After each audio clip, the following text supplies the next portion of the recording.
Okay. So I just want to, my name is Barbara Cooper. I want to welcome everybody and thank you all for coming. It's going to be a really interesting meeting.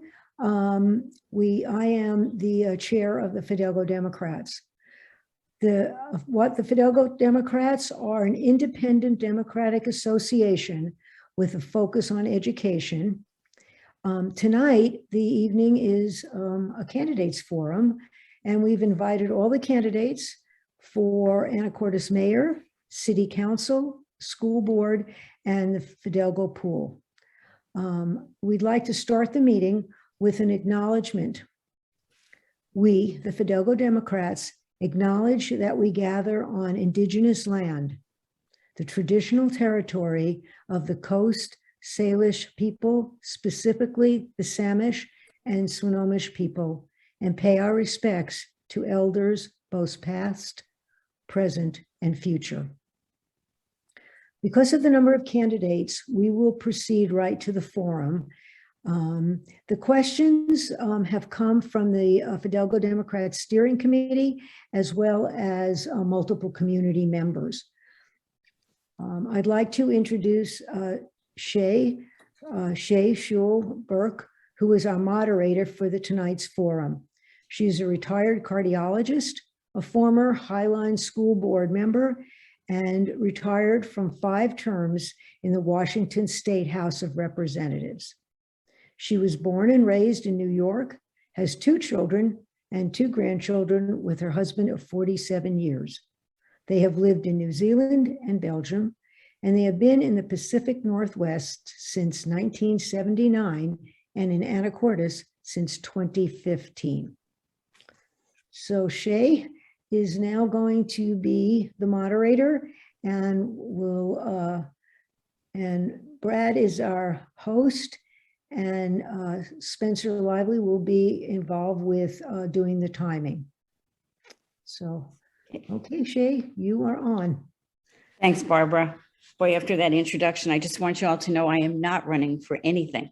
I also want to clarify that the Fidalgo Democrats is a registered 501c3 with the state as an education association, and as such does not endorse candidates. All the candidates that we invited have accepted, except for the gentleman by the name of, I don't know if it's Mitchell James or James Mitchell, who's running for the pool. He didn't respond, but everyone else did. So I want to thank the Fidalgo Dems, the Skagit Dems for their support, everybody who's attending, everybody who submitted questions. I've been getting questions as much as 5 minutes ago, and they're great. And most especially the candidates for their willingness to spend their time with us and for their willingness to serve the public. We're going to start with the 2 candidates for mayor. And I'm going to take one more moment of personal privilege. I am fortunate enough to also sit on the board of trustees for the Anacortes Family Center, another 501c3 that does not endorse candidates. We know that housing and homelessness is a top concern in our city as well as across the country. And I want to thank each and every one of the candidates, because each and every one of them has taken the time to meet with us at the Family Center to understand the issues better and to demonstrate their support for finding solutions. So there's not going to be a lot of questions during this forum tonight about housing and homelessness, but there are definitely different approaches. Okay, we're going to start with Mayor, and going alphabetically. Matt, you first, and then Ryan. We'd like to give you each 1 minute to introduce yourself and say whatever you like. Matt, you're on. Matt? Matt, are you there? There you are. You're at the top. Yeah, you have to unmute me. You didn't give me the authority to unmute myself, so thank you for unmuting me. I'm Matt Miller. I'm running for mayor, and after 30 years of public service, including 10 with the city, both on the planning commission and on city council, I'm ready to use my background and experience representing this amazing city, as well as leading a group of dedicated public servants.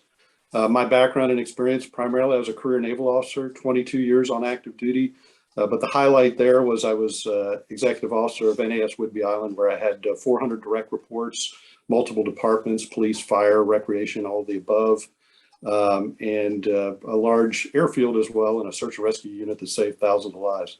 My business experience, 15 years, we ran a, you may have heard of it, Read Me a Story, Toy Stories, great toy store in Anacortes. I've lived in Anacortes for 22 years. It's the longest I've ever lived in any one place. And I feel very fortunate that I've been able to serve my country, raise my family, run a business, and give back locally in this great community. And I hope to serve as Anacortes' next mayor. Thank you. Thank you, Matt. Ryan, as soon as we get you unmuted. And Spencer, I can't see the timer. So I can see the timer currently. Do you have my video pinned to your screen? Like, I that might help. I don't understand what you're asking. So if you right click on like my video right now, it'll pop up an option that says pin. And if you pin that, then you'll be able to see, then it'll like stay on your screen, no matter who's speaking. Okay, I'm on a Mac, so when I do the right click, I'm not. But you know what? Let's not hold things up. You can chime in if necessary. All right. Okay, so Ryan, please, why don't you take your minute and introduce yourself? Thank you. My name is Ryan Walters. I'm a fifth-generation resident of Anacortes.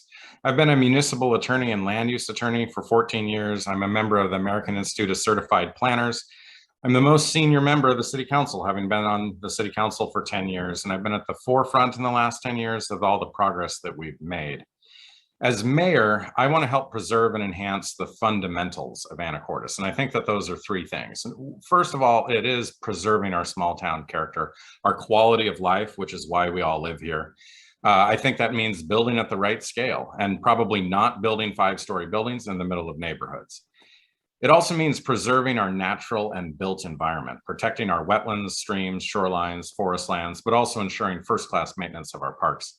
And finally, most importantly, it's about ensuring middle-class affordability, which we are really in danger of losing. If you can have a job here in Anacortes, you need to be able to find a house here in Anacortes. That's critical to a strong and healthy community. Thank you, Ryan. And do we get to say congratulations? Yes, thank you. Okay, Ryan just got married. Okay, so we're going to just switch up the order with each question. Ryan, you get to answer first this time. The job of mayor is clearly different than the job of council person. What are the differences that you see as important? And what are the major differences in how you would manage city government, either from how it is currently being managed or what you believe is different from your opponent? And just real quick, Shay, is that a minute or 2 minutes? Thank you. That's 1 minute. All right, thank you.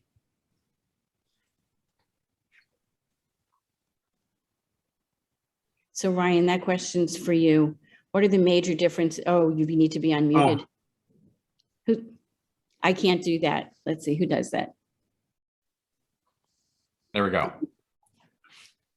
All right, so the question is about how to manage the city and how it differs from council. It differs from council substantially because council has no single employee, not a single one who reports to them. Every single employee reports to the mayor. And I think that's important. And it's actually a negative for the city council because the city council doesn't have any staff. As mayor, I would definitely treat the city council as a second and separate and equal branch of government and help them be informed in their decision-making. But most importantly, for management of the city, I would like to professionalize management to a greater extent than where we are today. I think that means stepping up the types of information we provide city council, what we provide the public, the expectations of department heads, including requiring and ensuring that they are planning long-term and that we demonstrate that long-term financial and capital planning to the city council and to the public. I can't see the timer, so I don't know quite where I am. You're done. Fine. All right, thank you. Thank you, Ryan. And Spencer, I can see the timer now. Thank you. Cool. Matt, same question to you. What are the major differences in how you would manage city government? And you need to answer. Yep, I'm trying to, can you hear me now? Okay, Yep. great. So it's pretty clear. Executive leadership is in my wheelhouse. It's something I've done my entire career, both in the public and private sector.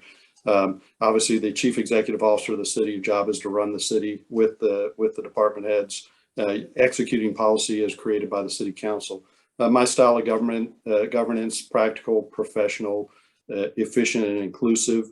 And that's, inclusive of all ideas.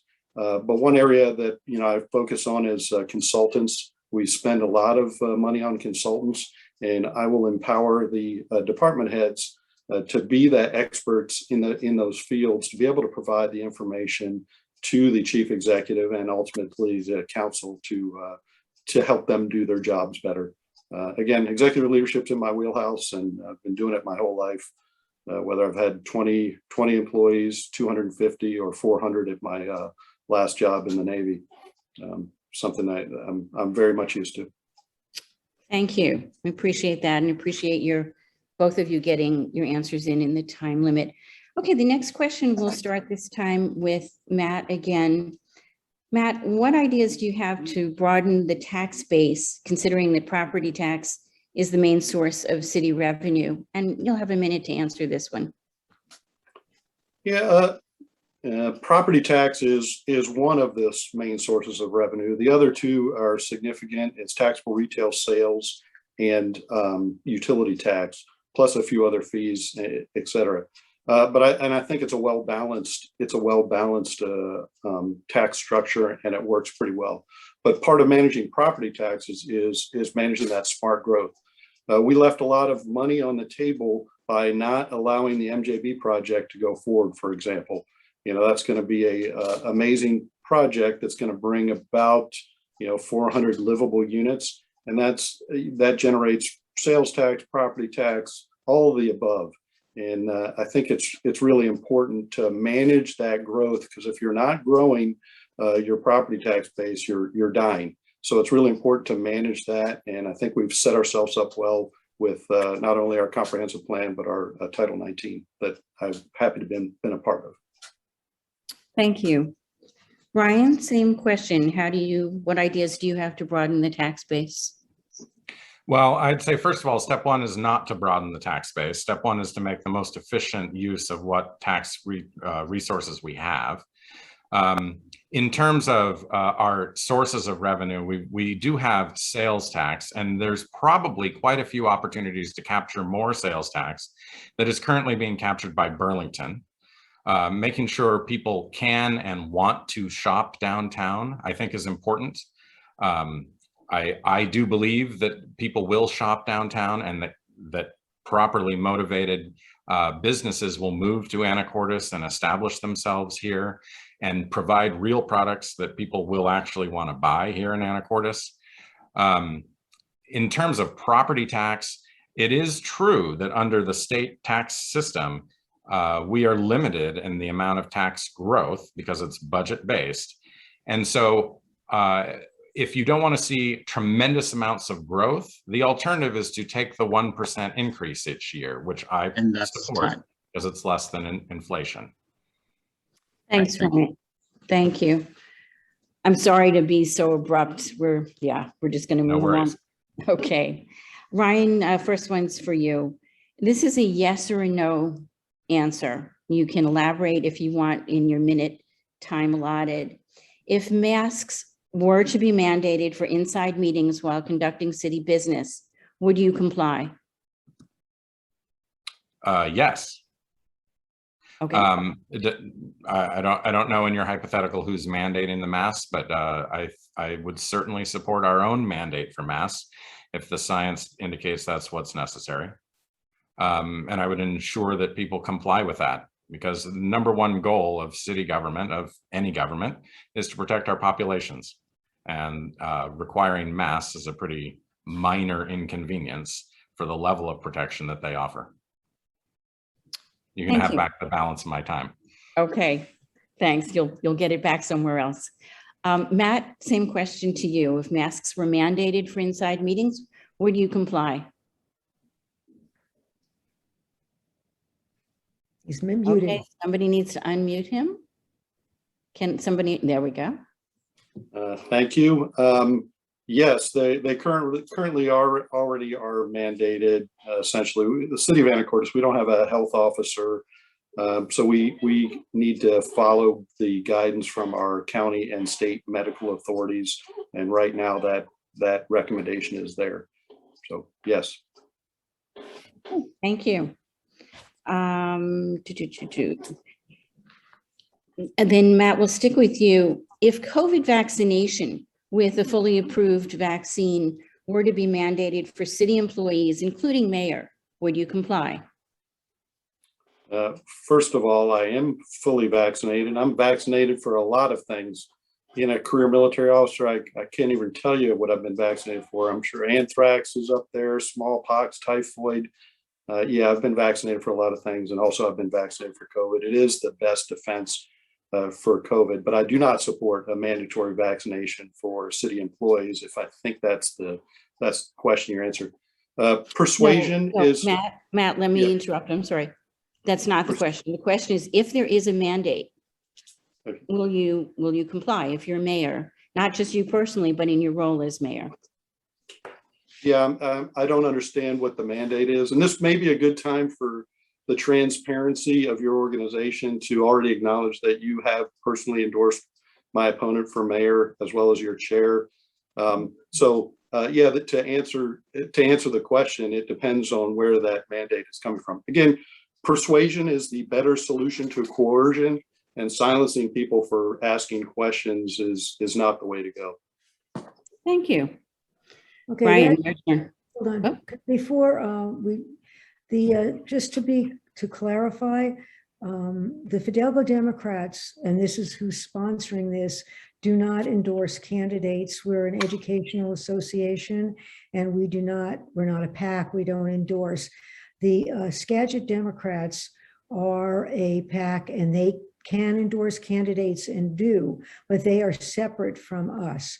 So I want people to understand that there is a difference between the organization, just to make sure people understand that there is quite a difference in what's going on. So our questions have nothing to do with the Skagit Democrats, or this forum has nothing to do, except that they are letting us use their Zoom so that we can have a lot of people on our meetings. Thanks, Barbara. I think the issue was, Matt is suggesting, I think that because I've made personal endorsements, that this might not be a nonpartisan forum. I'll remind you, although you weren't here for the last forum, that I was also the moderator there, had already made endorsements and received nothing but positive comments for how the forum was conducted. I hope you'll find that's going to be true again tonight. Okay, Ryan, I think it's your turn to talk about the COVID, if there were a vaccination mandate.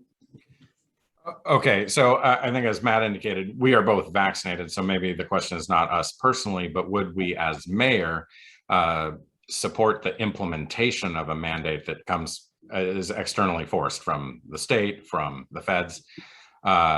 Yes, I would. I certainly would not violate the law by taking the city in a direction contrary to a directive from the governor or from the federal government. I also think that COVID vaccination is the only way we are getting out of this situation. And we've got to put pressure on as many people as are willing to get those vaccinations, to make it as easy for them as possible to get those vaccinations, because we've got to get the percentage of the population up really substantially higher than where we are now in order to put this behind us. Thank you. Okay. Next question, we'll start with you, Ryan. And I think you've both alluded to this, but how do you propose to balance the need for growth while maintaining our local environmental health and the small town quality of life that we so prize here? And if you could, I'd appreciate from both of you some specifics. How would you actually get this done? Well, so I think that our environmental regulations are fairly straightforward and fairly strict. So it's not a matter of balancing those so much because they're already adopted. We need to apply them. The bigger question is how we manage growth and ensure that we preserve our small town character. And I think that that has a lot to do with what types of housing types and styles we allow. I think that the development pattern that we've seen in the last 20 years, which is lots of McMansions, is really not compatible with the small town character that we want to see. We'll see more of those built, but we don't need to support those so much as we need more options in multifamily, in townhouses, in ADUs, and in smaller dwellings that help support a middle class economy here in Anacortes and a set of middle class workers so that they can work and live in Anacortes. I think that what we need to ensure is both options and in some cases subsidized housing, which is what we pursued as part of the affordable housing ballot measure that we did last year that voters supported. Can't subsidize all the housing and we wouldn't want to, but ensuring that we can achieve some market rate housing that is in those other types and sizes will benefit our market. It will get us to a point where we have a functional housing market, which we really don't have today, with extraordinarily low vacancy rates and without the diversity in housing that allows someone, say, in a 1960s refinery worker house, move to a condo, thus freeing up that affordable house elsewhere on the market for a new family or something like that. Those are the types of things that we need to make happen. Thank you. And my apologies, we gave you 2 minutes, and Matt, we'd like to give you 2 minutes as well. Same question. Yeah, obviously it's a challenging issue. 40% of our workforce does not live in town. It commutes into town to work and vice versa. A lot of people leave Anacortes to work in other places, whether it's Seattle, Marysville, Sedro-Woolley. So the market has driven the average price of a house up to about $600,000. So that adds to another challenge. But specifically, the reason why we love Anacortes is its small town charm and its maritime character. And I think some of the things the steps that we've taken in the comprehensive plan and in the Title 19 regulations are going to help that.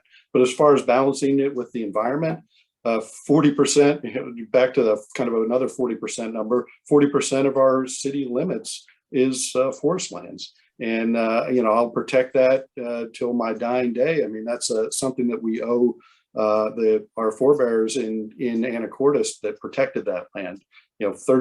Almost 3,500 acres of land is balanced, but the rest of the land that's not in those protected forest lands is going to get built on, and it's going to be the challenge to manage that. We've got some work to tweak our building regulations after we've updated our comprehensive plan. Thank you. Okay, thanks. Appreciate that. About 1 minute. Thanks. Great. Matt, as mayor of Anacortes, you'll have a seat on the Skagit Council of Governments, along with the 3 county commissioners, all of whom recently voted to put a proposal to accommodate fully contained communities, or FCCs, on this year's docket, even after receiving 700 letters from the public in opposition. Do you agree with the commissioners, and why or why not? Yeah, that's an easy one.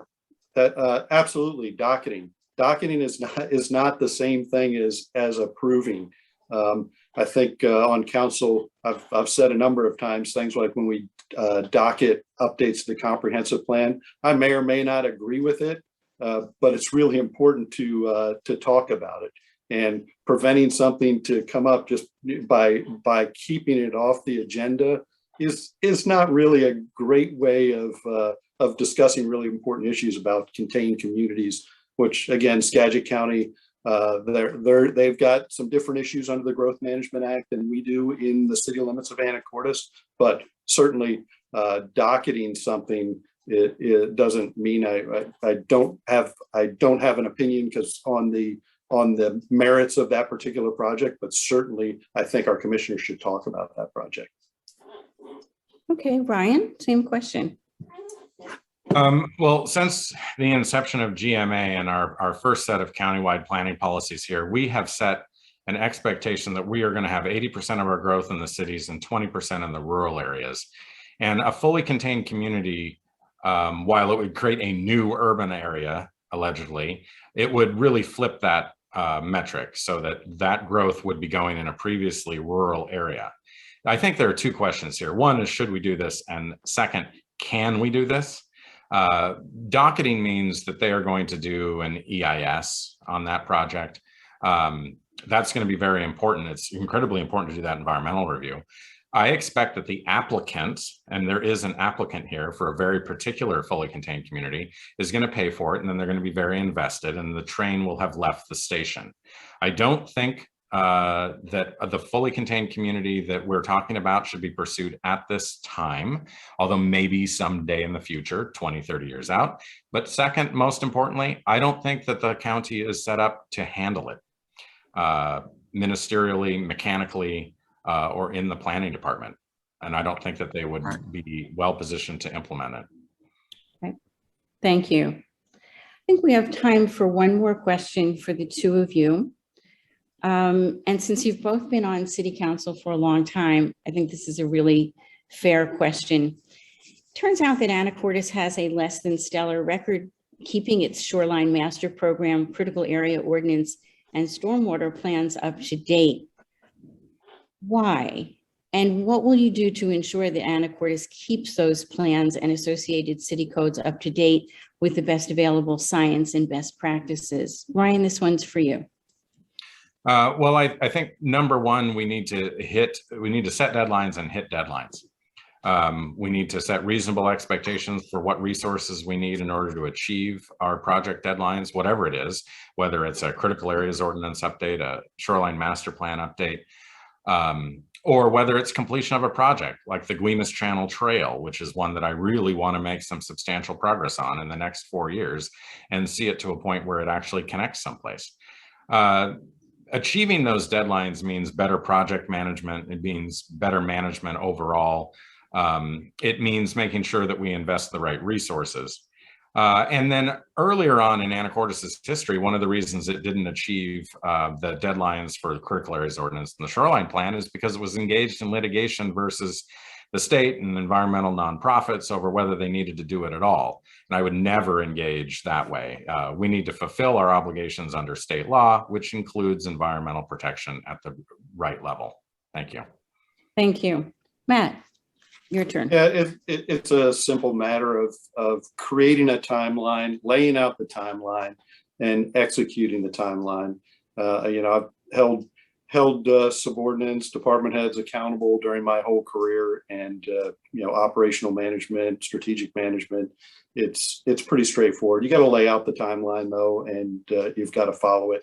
It's a little bit challenging from city council, obviously not being in the executive branch, to be able to put that kind of pressure on the executive branch to be able to bring that stuff forward in the right timeline. So maybe it's a matter of having the council also aware of that timeline, because from the council perspective, it's pretty hard to keep track of the timeline, especially when we start to get behind. Now we're 6 years on a plan that should have been written in 5 years, and now, well, we can wait till the 10-year update. It's straightforward. Write down the dates they're due and march towards those timelines to get them done. Well, thank you. I want to thank both of you. We've used up the time for you. You've answered your questions magnificently. Again, I want to say these are questions that have come from our steering committee and our community. And again, Matt, I assume that you did not feel any partisan bias in these questions. Okay, we're going to move on now to the city council races. Both of you, of course, are very welcome to stay with us or not. Okay. So we're going to bring up now Diana Farnsworth and Eric Shore, who are running for position 2, as well as Meredith. Excuse me, I'm in the wrong place. City Council, we're looking at Sarah Holohan and Bruce McDougall, as well as Jeff Graf and Amanda Hubick. So for the 4 of you, we're going to ask you to start in that order: Sarah, Bruce, Jeff, and Amanda. And you're each going to have a minute to introduce yourself, and please say whatever you'd like to in that minute. So Sarah, we'd like to start with you. Welcome. Hi, my name's Sarah Holohan. I'm a candidate for City Council because I believe that climate change is the most crucial issue facing us today. And I think all these other issues fall under that challenge. I believe the city needs a climate action plan. I think we should revitalize our street tree committee, which is defunct, and actually expand that to be an environmental plan so that we actually do plant trees in our urban core and take care of them, that we provide vibrant pedestrian and bicycle corridors to get us out of our fossil fueled vehicles. We live on an island community and we're feeling that pressure for growth, but we have the power to control how we grow. That is, we need City Council to be strong and accountable and to listen to residents. We don't want to turn into a high-rise Ballard. And I am a candidate, and that's why I'm here. Thank you, Sarah. Bruce McDougall, welcome. All right. Thank you. I'm Bruce McDougall, and I'm running for re-election to Anacortes City Council. My technical background has allowed me to become the de facto architect of the city's fiber optic internet effort.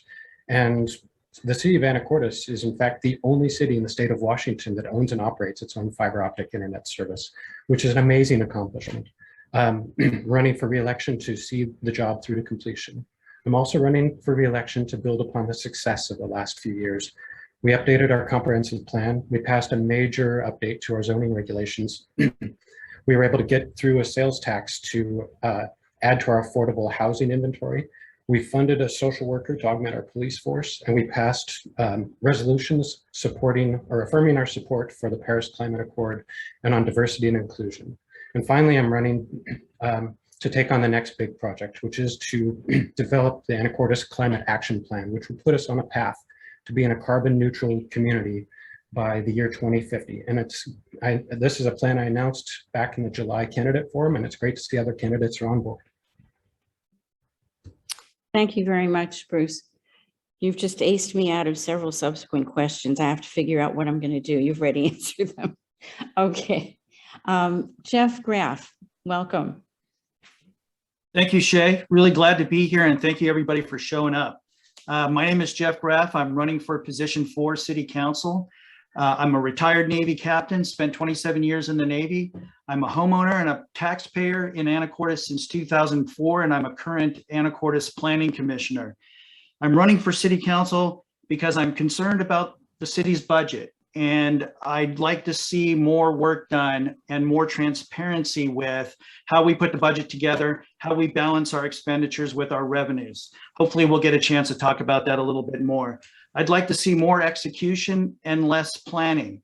You know, we hire a lot of consultants that tell us to do things, and then we never execute what they told us we should do. And I think we should change that around.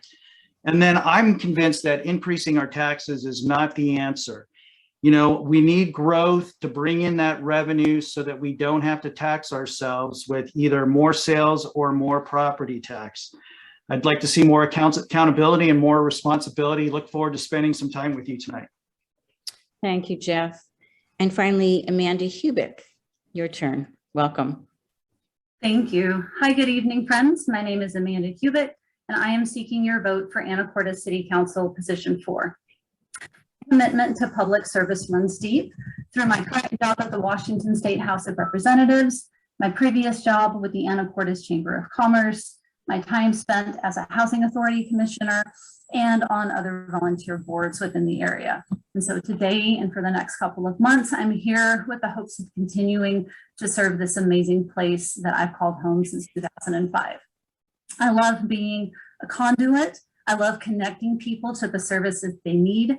I love listening and learning, and these are skills that effective leaders are always developing, and I look forward to using those tonight. My passions center around housing affordability. I've almost been priced out of this community, and I have a great job with great benefits, and this is a story that we're hearing over and over again. As other people have said, we need to make sure to continue to preserve our beauty of the forest lands, as well as provide equitable access to social services. I'd love to earn your vote today and then again on the ballot later this year. Thanks for being here tonight.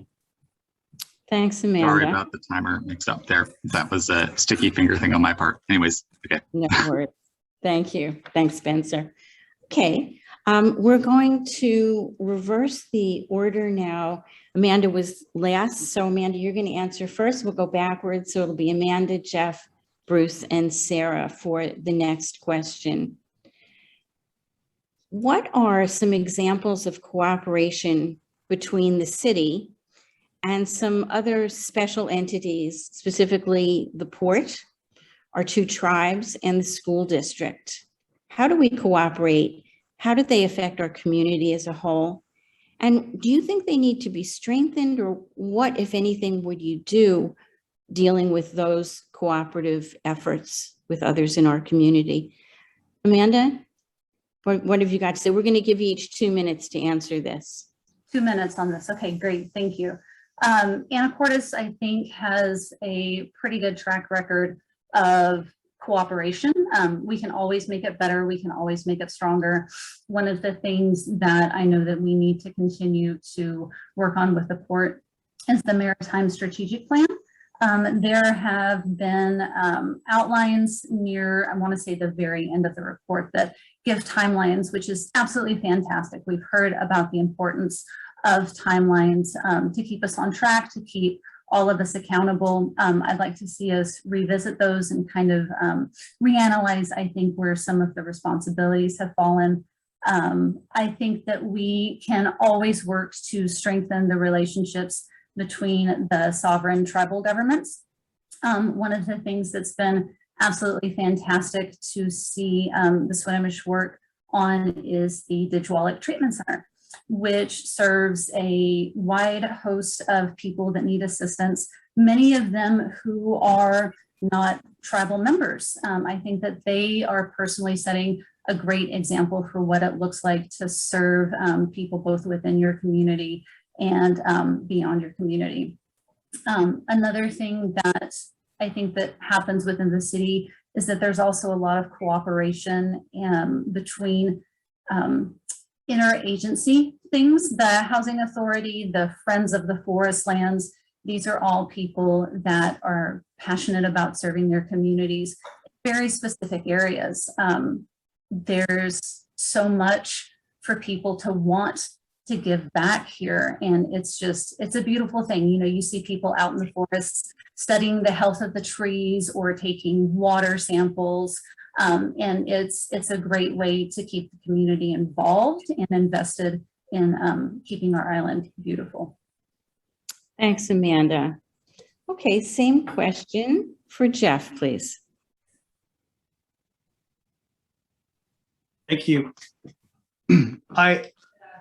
I definitely think that we need to work on our relationship with the port. There's something going on there, and I think we could benefit from working much better with them as well as they working with us. You know, we need them.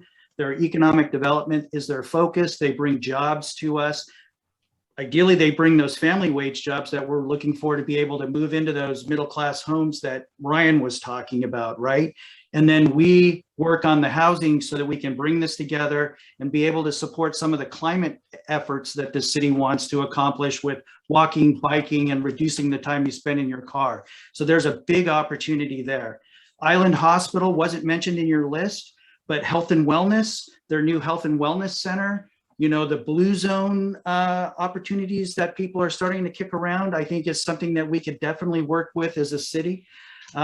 The Indian tribes, I know that the Samish is starting to build up their footprint here in town, more so with the longhouse and daycare.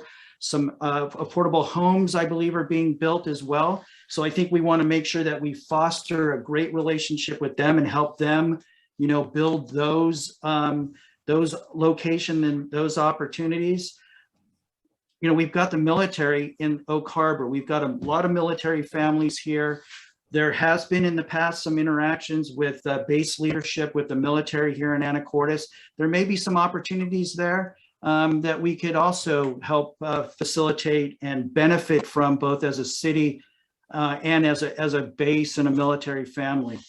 So I think that there's a lot that we can do, and it's all about building those relationships, getting out and meeting with them, understanding what their challenges, what their concerns, what their ideals and ideas are, and then finding those commonalities where we can actually come together and help make them successful, and in the flip side, they're helping make us successful as well. Thank you very much, Jeff. Bruce, your turn. Thank you. Yeah, I guess I'll kind of go down the list and start with the port. I actually feel like while it's not a perfect relationship, we've got a pretty strong working relationship with the port, and I'm really a big fan of the work that they do as a job creator and economic development engine.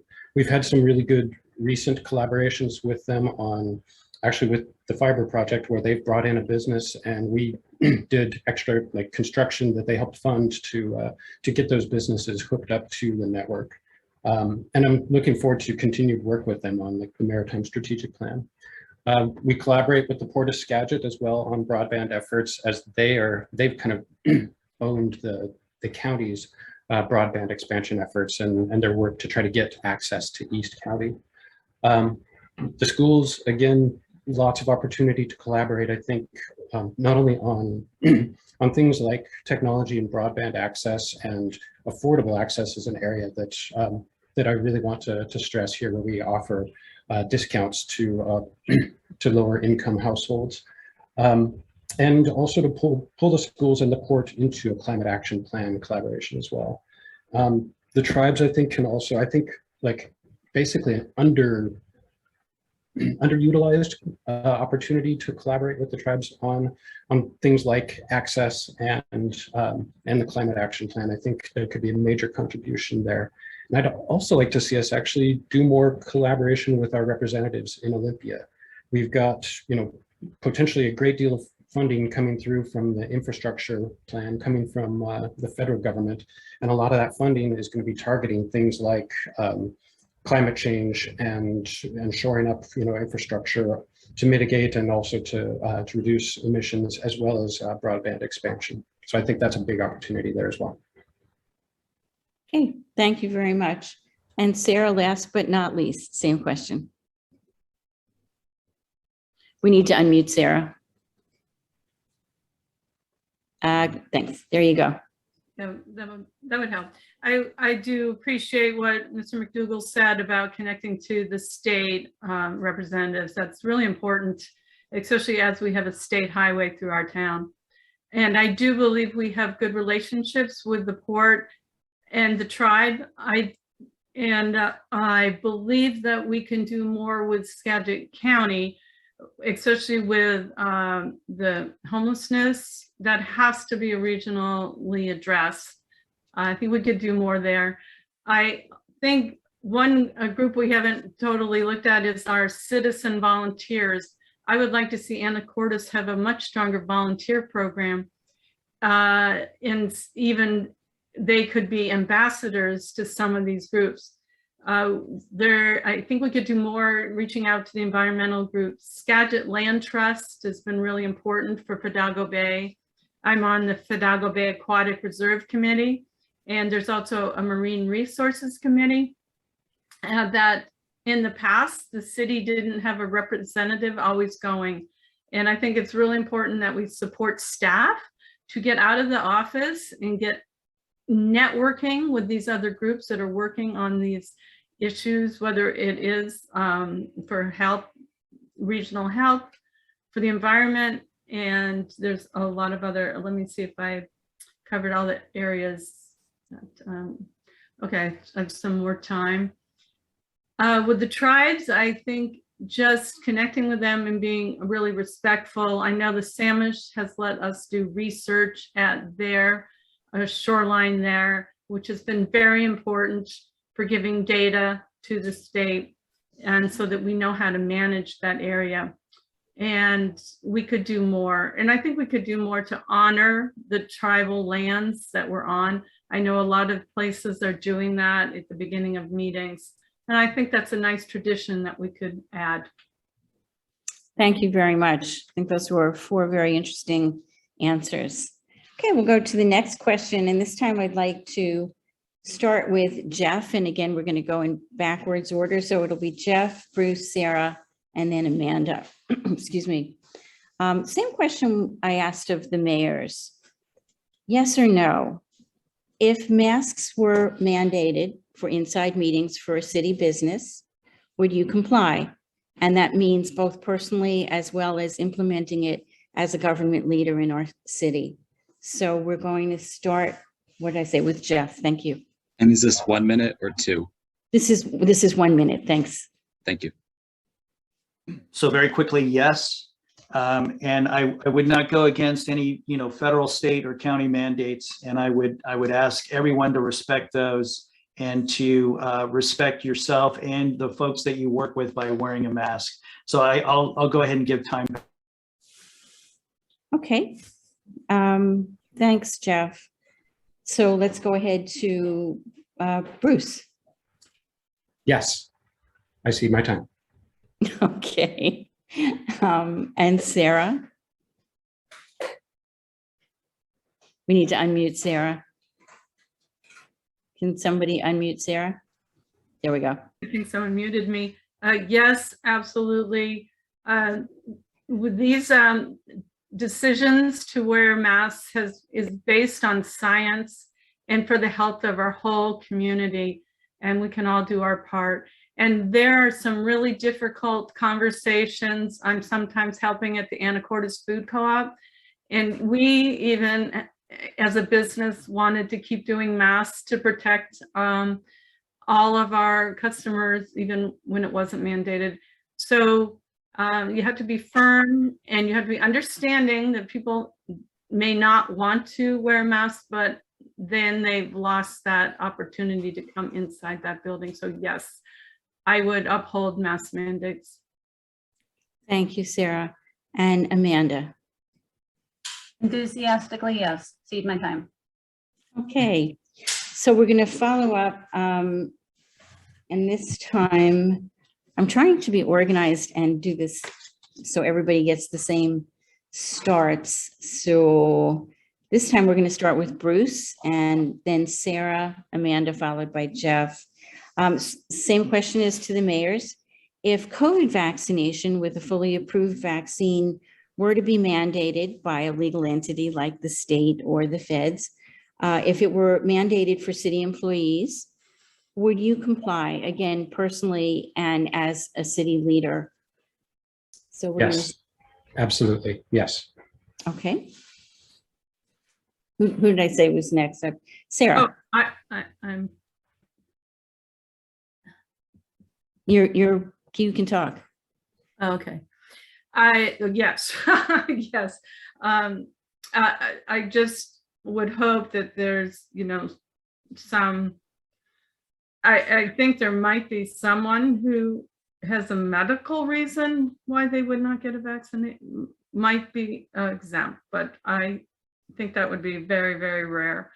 And they would have to be tested and do masks or something different, but otherwise I think, yes, I would do it, and I would want my staff to be vaccinated. Thank you, Sarah. And Amanda. Yes, I agree with it. I would follow it. I would work to enforce it. I would also want to reach out to the unions that represent people that work at the city to make sure that they have been given adequate time off to both take the vaccines and recover from them. Okay, thank you. I'm going to ask a follow-up question of the four of you, and maybe we'll just keep the same order for a moment. Hypothetically, you've been elected to city council, a mandate for vaccines has come down, and you have a significant number, you have quite a bit of pushback. Not everybody likes this. How do you suggest dealing with it as a city leader? You've said that you would yourselves comply and enforce it, but how do you deal with folks who don't agree with you? I'm sorry, I've lost my order. I think, Jeff, you went. I think it was Bruce last, so. Okay, then let's do that. Bruce, you want to start? No, he just did, but he can if he wants. Oh, I sorry. guess if this is a follow-up to the previous, Yeah. or if you would like to have this be a new question and start No, a new that's- order, that's fine too. No, go with it. Go ahead, Bruce. Okay. You know, I mean, that's difficult.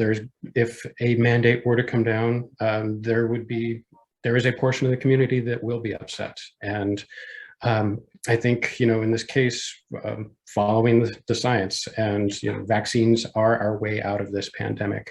I've always tried to lead by example, where even, you know, back in July, we had this where things were looking good, but looking at the numbers, you could see the Delta was starting to go up, and locally it was going up too. It wasn't anywhere near where we are now, but we were holding in-person meetings at the time unmasked. And basically I just showed up as Mayor Pro Tem on kind of that next meeting in sort of late July, mask on. I was like, guys, we got to do this. We have to lead by example and show the community that even though there is no mandate, we're actually doing this. And then similarly, a couple of weeks later, same thing. The Delta is dense enough in the community.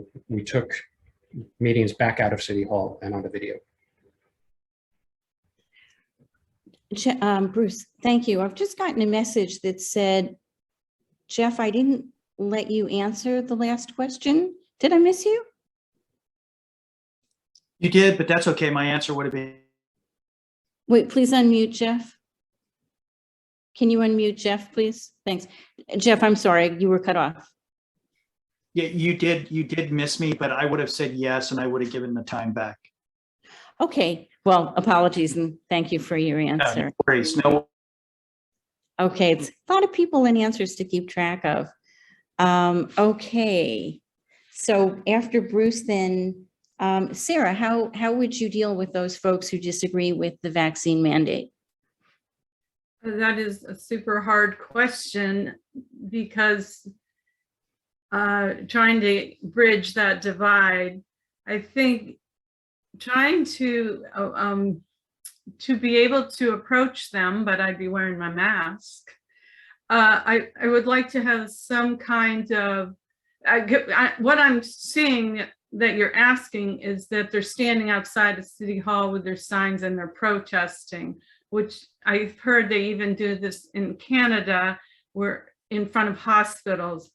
And I guess I would just try to reach out and really, really try and present the perspective of our frontline workers, especially at the hospital setting where they are just completely worn out. And I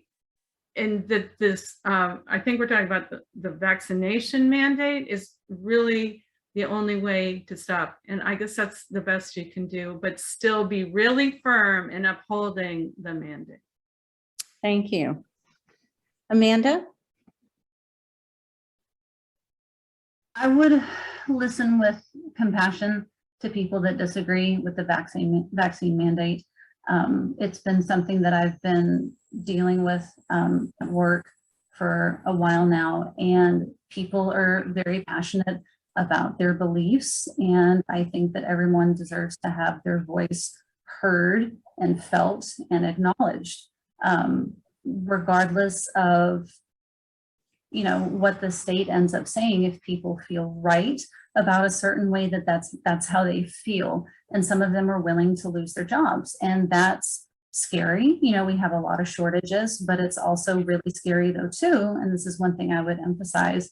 It's really scary for my friends who are nurses. It's really scary for my friends who spend 40 hours a week at Safeway, coming into contact with lots and lots and lots of people. Sometimes it's more about putting other people first than it is adhering to your own beliefs sometimes. Okay, thank you. Everyone got to answer this one? No, Jeff. Please. So, you know, I respect the right of somebody making a decision that they don't feel comfortable with. I spent a considerable amount of my life supporting and defending the Constitution. And so I do feel that people should have the right to make a choice. As a leader, though, if I was being directed or mandated or asked to, you know, ask my workforce for the safety of my workforce to get vaccinated, then I would try to find those who didn't want to get vaccinated, try to educate them on why it would be a good thing or some of the concerns. I'd look for other opportunities though, without letting them go, perhaps working from home. You know, if getting tested once a week is an option, I would try to work that out. I would try to do everything we possibly could to keep the workforce together, keep it cohesive, keep it supportive, but also ensure the safety of those who are vaccinated and who are coming to work every day. You know, we were told if we got vaccinated, we wouldn't have to wear masks, and we're wearing masks vaccinated. So there's some concerns out there that I think we should all. Okay, thank you. Appreciate those answers.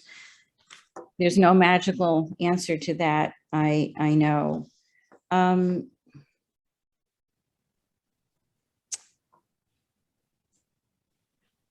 The next question, I'd like to start with Sarah, and we'll go Sarah, Bruce, Jeff, and Amanda. Coastal properties around downtown and adjacent streets might be lucrative, particularly for the entertainment and hospitality businesses, tourism, and so forth. It's been controversial in town. How do each of you feel about exploring these options? So Sarah, I'd like to start with you. And 1 minute or 2? 1 minute, thank you. That's okay. I guess I'm gonna just broaden it to coastal development. I've been very closely following MJB's property application for substantial shoreline development. And we really have to stick to the shoreline management plan that is outlined to protect the shoreline. There is a lot of new science out there, and bulkheads are very detrimental to wildlife, starting with our forage fish, which is of course the food chain all the way up to our orca. And our Northwest environment is so important to our quality of life, to tourism, and to protect it. We have to. I think it would be wonderful to have new businesses near the shoreline. Oh, 1 minute went really fast. Thank you. Yeah, thank you. Sarah, I'm going to give you 30 seconds more. I don't feel like I've heard an answer to my question. I'm really asking, what would you do in exploring the option of development along the coastal properties downtown? Your answer might be that you don't want to, but I didn't really hear you answer. Could you clarify or be a little bit more specific? Well, because I don't know what shoreline you're exactly talking about other than MJB. Can you be more specific? Well, MJB would be the big one, but I think there are other areas which might have other kinds of mixed use or other development, the city could create. Yeah, I think yes, we can have development. It has to be well thought out. I'm open to ideas for development. I do think a convention center is a good draw for the city. So yes, I encourage that. I just believe that we need to follow the regulations and be very careful about how close to the shoreline it gets developed. Okay, thank you. All righty. So Bruce, could you please? Right.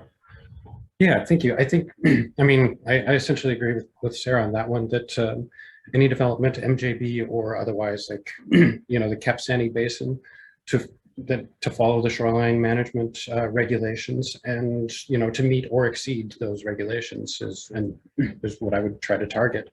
My understanding is there will be a kind of a large sort of promenade for the MJB property, which is like offset, like actual buildings are at least like 80 feet offset from the water itself.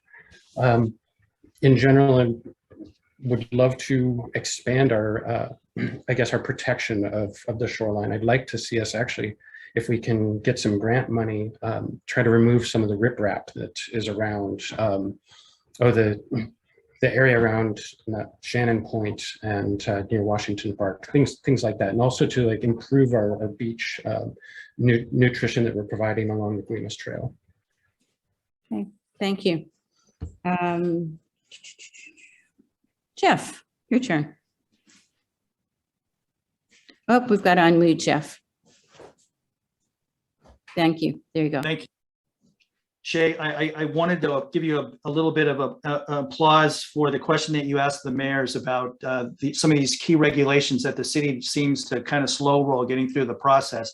But since we're talking about MJB, as a planning commissioner, you know, I've watched that project go through a lot of the environmental requirements, a lot of the permitting requirements, the DNR requirements. They're starting the city permitting process, you know, so I think once they go through all of that, then it's really on the developer now to make sure that they respect all of the challenges that go along with, you know, respecting where they are and who they are impacting. But more importantly, I think it's the city who needs to periodically hold them accountable and do some visits and make sure that they are abiding by those regulations, right? And I don't know if the city spends a lot of time going back and doing that accountability assessment to make sure that the developers are actually following through on what they told the city they were going to do.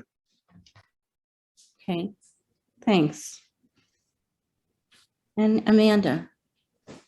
One of the things that I would like to make sure that we do is that we stay strong on our zoning. If we're zoning mixed use or commercial waterfront, that we stick to that. MJB or any future properties.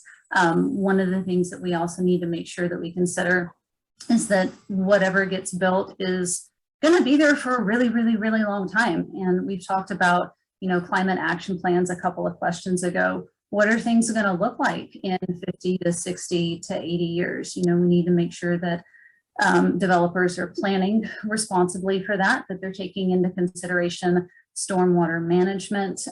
We also need to make sure that we evaluate whether or not there's going to be parking issues. If there is hotel and entertainment, is it something that people can access easily if they live in town and can walk there, or what kind of consideration are we going to take in for that? Okay, thank you.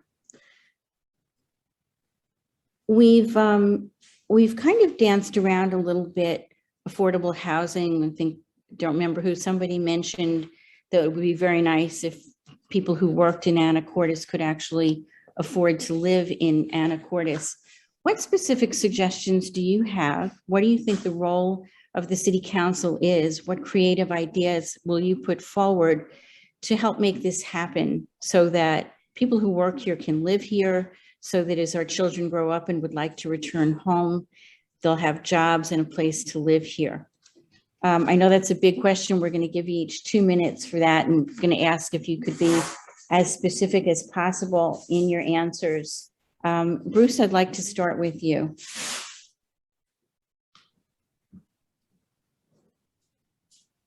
Okay. I think one of the places that we started the last 4 years was actually with the development regulations. And one of the key areas that I focused on was actually, you know, Mr. Walters had mentioned sort of the last 20 years of McMansions coming on board in the community. And an area I focused on was price per square foot, essentially. Because if the average price of a house sold is $600,000 in town, if you drive down the square footage, basically, well, the price per square foot is something like $300 per square foot. So if you have smaller development, you'll drive down prices to a certain extent. Another area to focus on is looking for sources of funding and potentially even taking, if permitted, like infrastructure funds, if they come through, to purely build affordable housing units. We were able to do that with the state of Washington did like a matching funds thing if communities passed a sales tax increase for affordable housing. So we essentially are projected about $4 million for that and 50 or 60 units, I think. And there was a match, I forget the percentage, that came from Olympia for that. So pursuing more of that kind of effort, I think, is really important. I'd also like to see us regulate short-term rentals like Airbnbs and things like that. And we do have a regulation against that sort of thing, but it's not enforced. And I want to make sure that we don't have, like, those tend to be smaller units. And so I want to make sure that those units are not being basically taken out of inventory for working people, for people who live or who work in Anacortes to be able to live in Anacortes as well. Okay, thank you. Jeff, how about you? We need to get you unmuted. Can somebody unmute Jeff? There we go. Thank you. So I think what we need to do first, though, is recognize where we are, right? This is Anacortes. We're an island. We're surrounded by water. We have this great, huge forest in the middle. There's not a whole lot of developable land. The other thing is if you look at the census data, we've been building 5-to-1 single family to multifamily homes. And I think we need to flip that, right? Because I think that that's kind of driving the availability for the middle income, moderate income folks that we're talking about here when we're trying to find them affordable housing in Anacortes. You know, the first rule of real estate is location, location, location, and kind of alluding to what I mentioned in the beginning, you know, water views, forest views, the quality of Anacortes, people wanting to live here coming up from the south is kind of driving the market. So I think the only way we're going to be able to counter that is actually flipping that ratio and start building more multifamily condos, townhomes, apartments, and those kinds of things. As far as the city, you know, the city, I think, has been doing a pretty good job of trying to tackle this problem. We made significant changes to the comprehensive plan, higher density, ADUs, you know, smaller homes, more homes on a particular lot. We've got tax exemptions written into the law. We've got incentives for trying to get developers to put more affordable units in some of their developments. So the 0.1% kind of helps those like the Anacortes Family Center with their second facility that they're building, maybe more for the lower income subsidized, but an opportunity there for folks. I know that the Anacortes Housing Authority is getting some of that money to work the Olson building and perhaps some more townhomes on 19th. But the city, I think, has done quite a bit. We just need to flip that ratio and get more multifamily. Okay, thank you. Amanda, what have you got to say? Part of the struggle that we're having with housing as well is that we need to make sure that when we talk about housing, we also talk about living wage jobs and making sure that you've got the people that want to live here able to find jobs that pay them enough to actually live here. I agree with a lot of the conversation that's been had about bringing in more multifamily housing. I've had a conversation with a gentleman named Brett out of the Washington Multifamily Housing Association, and we were talking about the multifamily tax exemption bill that just got passed earlier this year.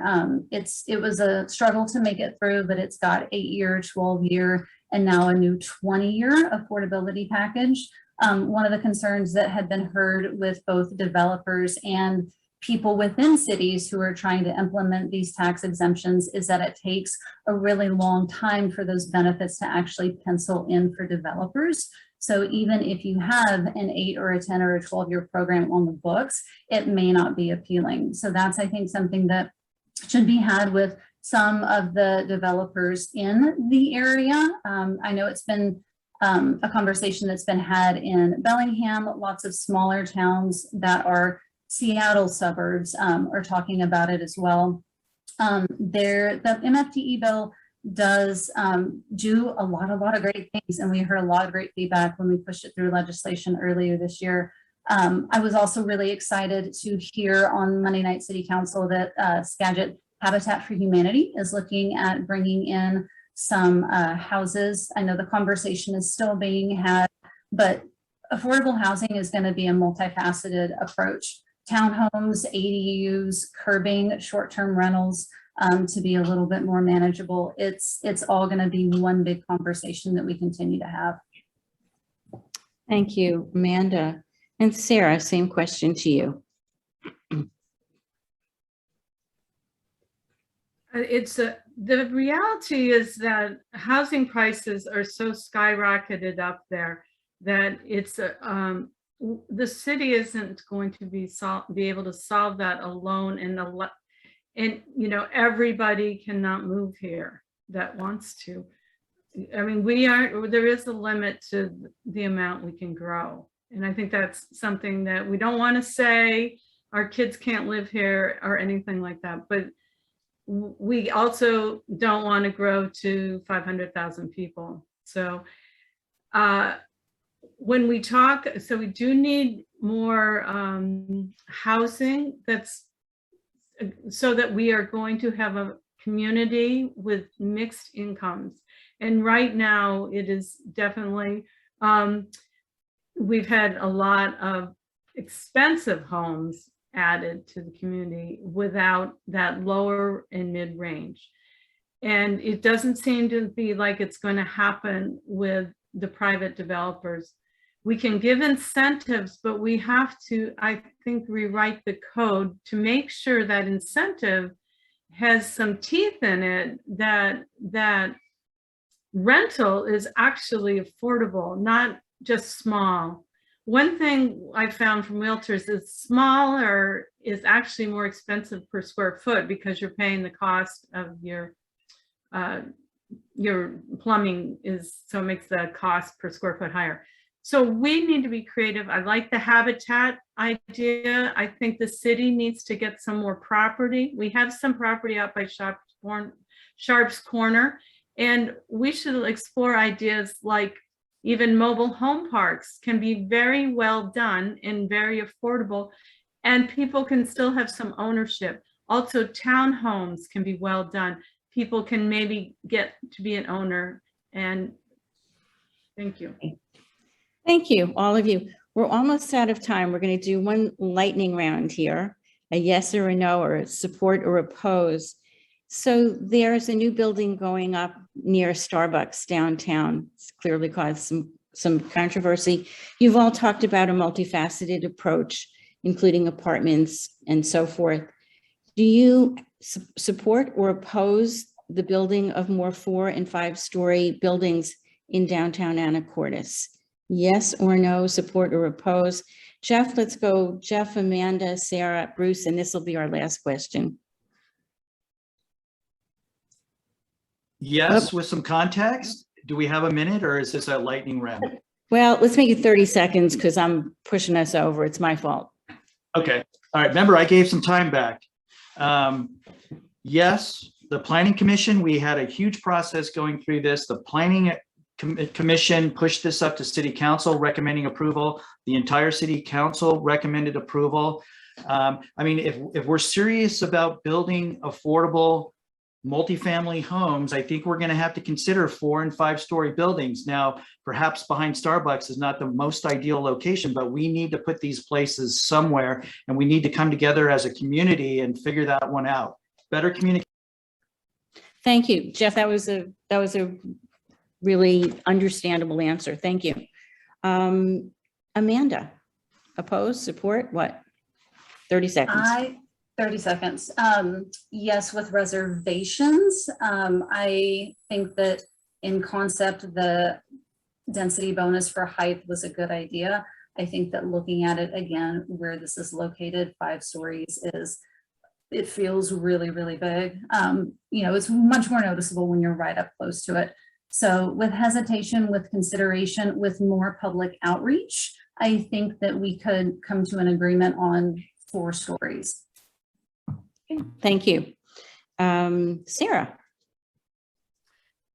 Basically, I am not in favor of that kind of development because I feel like if we're going to go a little higher, maybe that's okay, but we have to give neighborhoods some say in these you can't just take an existing neighborhood and change it so much with that kind of development. And I think what we need is affordable housing, maybe a bonus if it's the family center that's building it, but not any more of what was done. Thank you. And Bruce. Yes, I do support it.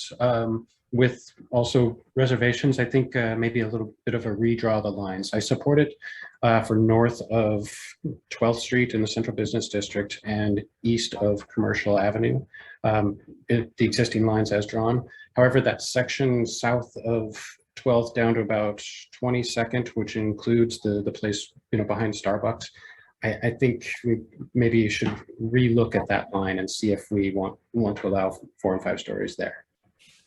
Thank you. Well, thank you all. I feel much better informed about a lot of issues now. So thank you very much for joining us. We're going to move on to school board candidates. Again, you're very welcome to stay with us, but we're going to turn our attention now to our 4 school board candidates. We've got Diana Farnsworth and Eric Shore for position 2, and Meredith Mcemoy and Celeste Stevens for position 1. Welcome, everybody. Do we have everybody here? We're coming. I see 2. So we've got Diana and Eric and Celeste, and we just need Meredith. Is Meredith with us? There she is.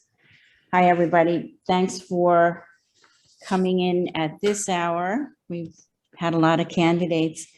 I want to say that the Anacortes School District community is facing a very divisive narrative today, and it's one that we're seeing played out across the country, dealing with issues about race, equity, inclusion, and it's come to the forefront. I personally don't think this is a normal year for school board races. We've got some really critical issues, and we're gonna try and touch upon some of them tonight.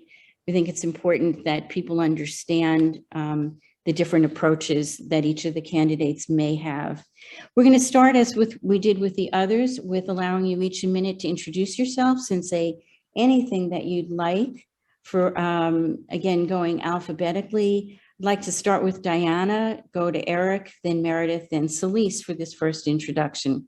So Diana, the floor is yours. Thank you. Can you hear me? Yes. All right. Well, I'm running for position 2 because I have spent my life working in education and alongside educators, volunteering and teaching. I've taught at the college level and I've taught here in Anacortes as a volunteer and then as an instructor at Class Act. I have served on boards and in organizations where I've quickly worked on the education committees for Sir Optimist or Class Act, and also worked alongside PTAs to bring programs, especially for the arts, because that's something I'm passionate about, into schools. At the library, I work with babies, senior citizens, teenagers, and people going to college or starting a second or third career. And education is the key and cornerstone to everything, in my opinion, and I would like to commit my time and energy to supporting our district in its endeavor and continuing to support the success of all students. Thank you. Okay. Eric, your turn. Okay, am I unmuted? You are. Okay, great. I'm Eric Shore. I've lived in Anacortes for 19 years. I own 3 businesses with my wife here in town. I have 2 kids in the school district, one in middle school and one in the high school. And I've served on the Anacortes Chamber Board of Directors, the Marketing and Promotions Division, as well as the City of Anacortes Lodging Tax Advisory Committee. Additionally, I've been on a National Paddle Sport Board and spend most of my time in the springs coaching and teaching our staff how to run our tours. I'm running for school board because I have 2 kids in the school, and after last year, I think that there's a monumental effort that needs to be put in to get these kids caught up with essentially what's a year of lost learning, not that anyone could do anything about it. And so, yeah, I'm looking forward to working hard for the community. Thank you. Okay, Meredith. Hello, I just want to make sure everybody knows that these don't get any easier no matter how many times you do them, if you're listening to us.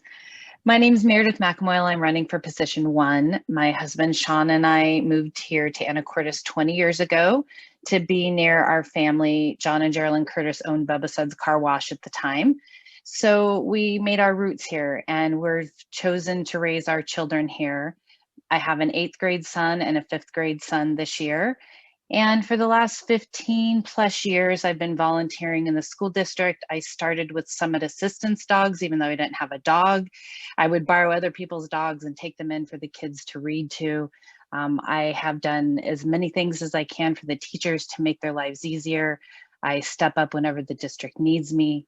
My role as the Arts Festival director has given me an opportunity to really collaborate with the board. And I want to take those 2 things, my volunteerism and my professional experience, and bring them to the school district as a board member.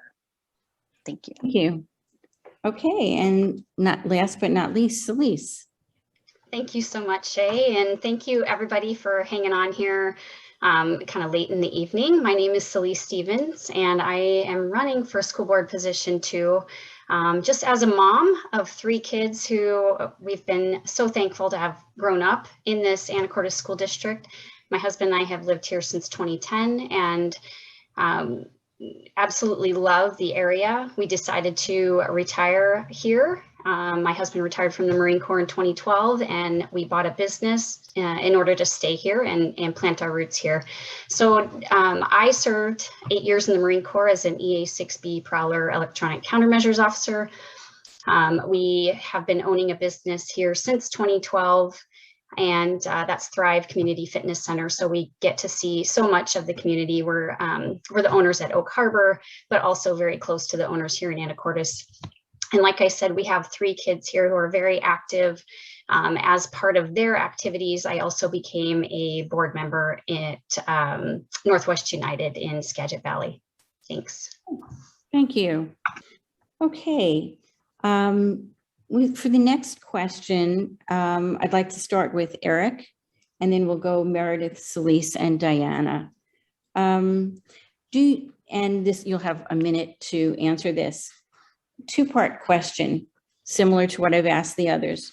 Do you support the district's decision to follow the state's mask mandate? Yes or no? And if you have an explanation in the time allotted, that's fine. And what about the governor's mandate that school employees be vaccinated by October 18th? Do you support that? Yes or no? Why or why not? So the masks and the vaccine. And Eric, did I? Right, thank you. I'm sorry, I'm trying to keep the order straight and I'm, Eric, please. Okay. I think the most important thing is that the kids get back in school. So if it's masks on, then that's the way it is. I do hope that our Department of Health and our governor will look to other places like Europe, which isn't requiring that for primary school kids, because I have deep concerns about developmental challenges that the youngest kids face. So to me, there's something there, and for some reason, we're not looking that direction. And I'd like to see that.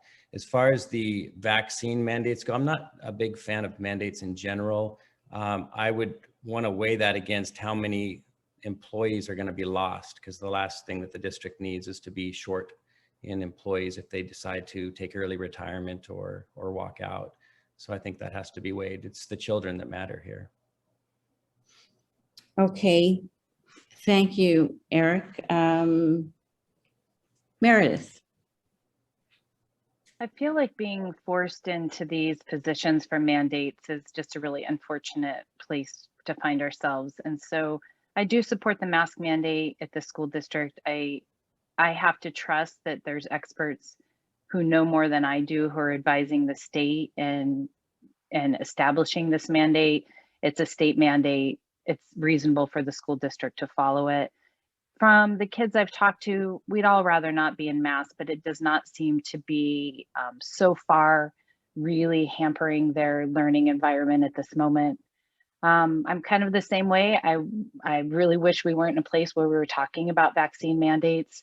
we are. And, you know, one of the reasonable places for these to exist is in a school where there are lots of kids and lots of people who are being impacted. And I'm a really big believer that these things all work together. I don't think masks work alone. I don't think vaccines work alone. I think those combined with quarantining and good ventilation, all of the things are what's going to get us out of this. Thanks, Meredith. Can I ask you a follow-up? And I'm sorry that I may have missed some of what you said. Do you support a mask mandate if it's required? You know, if there's a legal mandate? I just didn't get your answer. I'm sorry if I spoke in circles. Yes, I do. And I support it because I believe that the experts are advising the state. Those who know more than I do are advising the state. And so it is our responsibility as a school district to do the right things and follow what the state mandates. Thank you. I'm sorry if I missed it. You probably It's okay. Celise, your turn. Thank you, Shay. So I have been probably the most vocal about this subject, and it's no secret that I do not necessarily support a mask mandate. I do absolutely support parent choice, and I think it's very important to take into consideration what we're hearing from some of the teachers about the kids who are having panic attacks in class, and about students who are having alternative, different side effects from wearing the mask, whether it be staph infections or other results. So my position is that that is something that can be, in some cases, more harmful than it is helpful. So taking into the consideration, I've urged the district to consider exemptions, and I think they are attempting to do so. As far as the vaccines, that's another one that I agree. I do not agree that it should be something that's mandated. I think our individual liberties should always be protected, and we should abide by the Constitution of the United States. Thanks. Thank you. I have a couple of follow-up questions. Celise, I'll start with you. And I appreciate that your answer is very consistent with other statements that you've made and with your website and what I've read online. If there's a mandate, there is a legal requirement. And so I'm just asking myself, if you are elected to school board and you are an elected leader, how would you reconcile your personal beliefs, your concerns with the legal requirement to do something that is in conflict with your personal belief? Were you starting back with me, Shay, on that one? Yeah. Okay. Yes. Thanks for letting me address that. I appreciate it. And in 30 seconds or less, the bottom line for me is I absolutely support the Constitution and abiding within the law. And as a school board, I am representing the community and all of the community.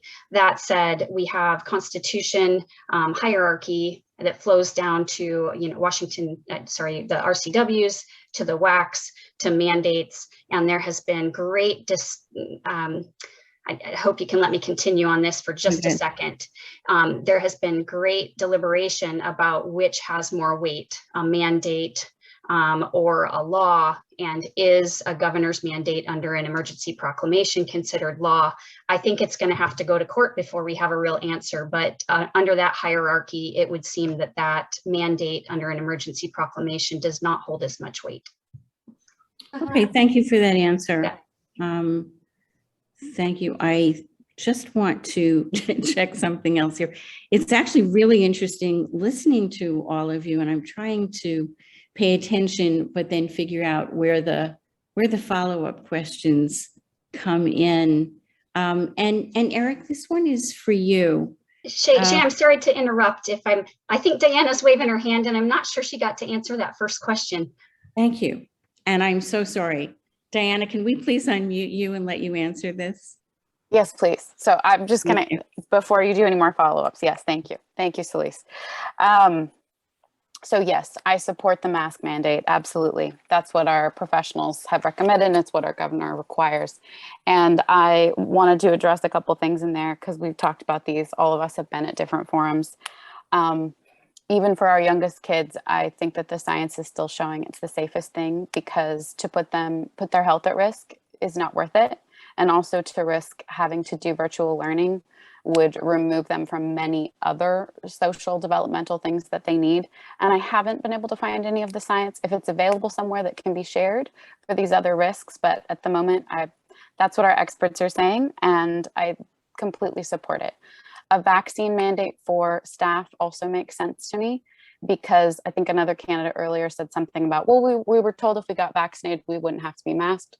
Well, that's because not enough of us got vaccinated. So now we're wearing masks again. So I want to see a community effort to do this. And we have alternatives. Parents can use ASD at home or homeschool. So I fully support our district taking the safety of everyone into account. Thank you. Thank you, Diana. My apologies for seeming to skip you. I didn't mean to do that. Thanks, Elise, for pointing it out. So yeah, Eric, I'd like to ask you a follow-up. And again, just clarifying your position. I think that what you said was that if you were elected to school board, if that was the law, if that was the requirement, you would support it. Is that correct? On masks or vaccines? Both. Would you clarify for me if I clearly am struggling here? I think Salisa's answer kind of nails it.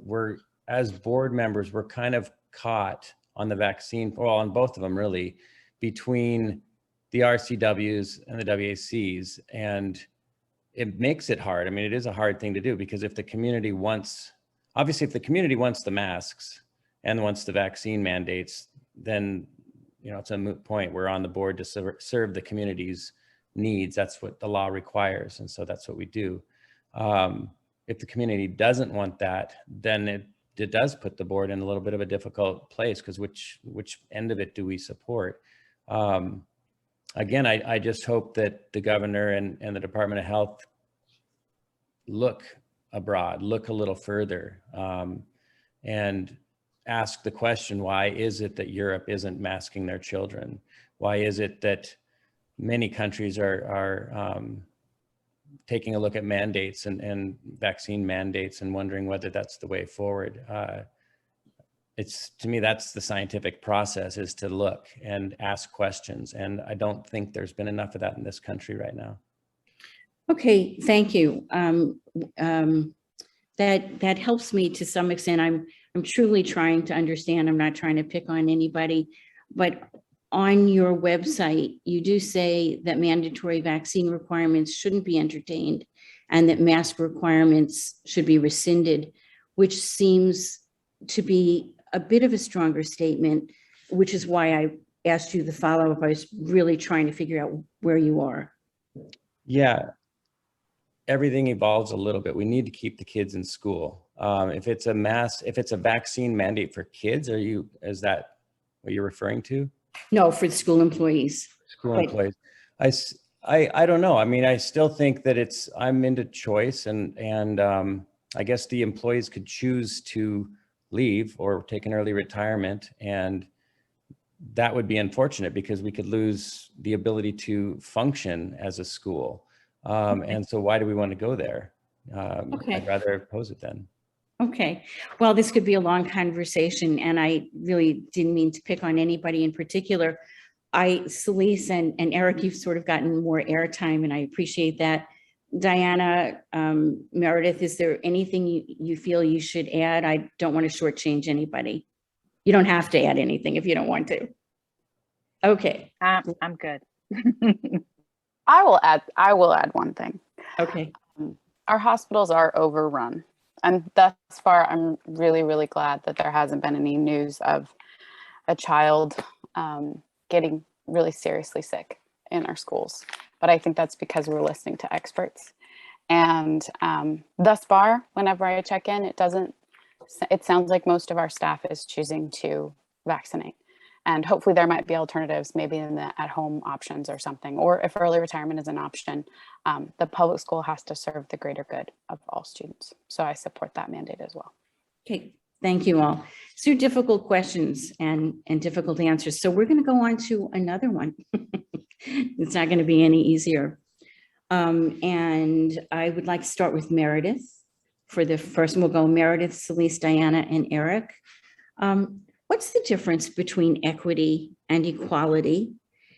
Do you have any concerns with promoting an inclusive, culturally competent, and diverse school environment? I'm going to give each of you 2 minutes to answer this one.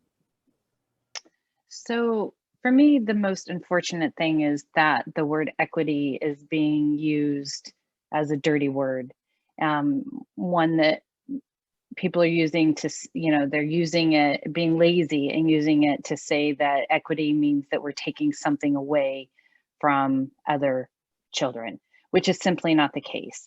So for me, why I support equity programs in our school district is because not all kids come to the school with the same opportunities. And so those of us who are running, who have children, are fortunate enough that our kids have the things that they need at home and are smart kids who don't need the extra support necessarily. So for me, equity just means that we are giving all of the students what they need to be successful. So we're looking at each of them and making sure that we're offering them as a public school system what they need for them to be equitable. And absolutely do I support inclusive programs and cultural competency.